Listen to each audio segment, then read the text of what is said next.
capitalism on behalf of America.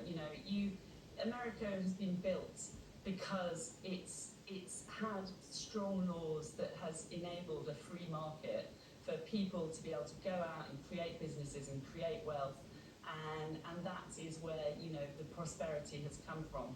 And now we've entered an age of monopolies, and monopolies which have not been broken up. Although there are lawsuits now which are finally coming, and those monopolies prevent innovation. They prevent new technology companies coming to the market.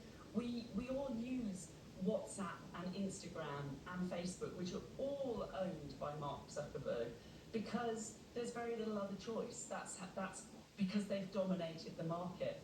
But so the absolutely first thing that we have to do, and it's a non-partisan issue, this is not about left or right or Democrat or Republican, it's just about enforcing the actual laws that you have and breaking up what are clearly monopolistic companies dominating the market. And that has impacts not just on business, it has impacts on us as citizens, as consumers, because there is no incentive to build better, safer products. Instagram, we can see there's so many bad effects on teenagers, on mental health. We've had story after story of stuff that they've done, but there hasn't been a clear competitor because they have, as I say, just dominated the markets, and that that purchase by Facebook should clearly never have been allowed to happen in the first place, because they just bought a competitor. Okay, so let's say somebody in the audience agrees with one of your premises that the foundations of a techno-authoritarian surveillance state have been laid. I mean, you're still a little optimistic. I mean, what is an average citizen to do if they want to digitally disobey? I think it's really important that there's this famous phrase from Tim Snyder, the historian of authoritarianism, and he says, "Do not obey in advance." And it's that idea of that you can see the threat coming and you pre-obey. And I think there's just like even little tiny things, when it's like, do you accept the cookies? No, you shouldn't accept the cookies, right? That's tracking you, that's surveilling you. You don't want that, reject them.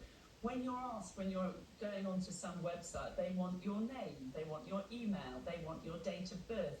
Don't give it to them.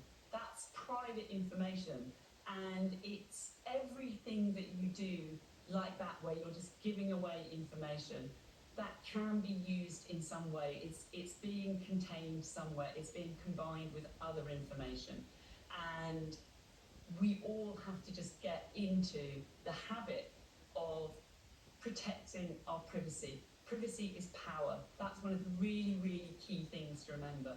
If you want agency over your own life, you need agency also over your digital life.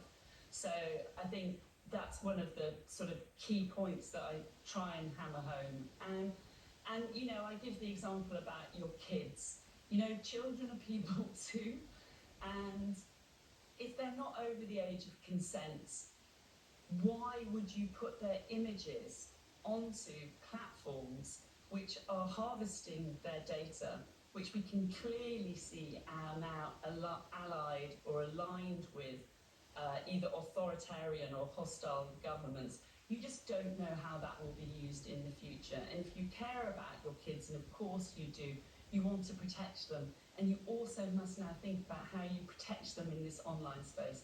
So I think that that's somewhere in years to come that social mores are really going to change, and children who are of age now are going to grow up and ask their parents, why did you do that? So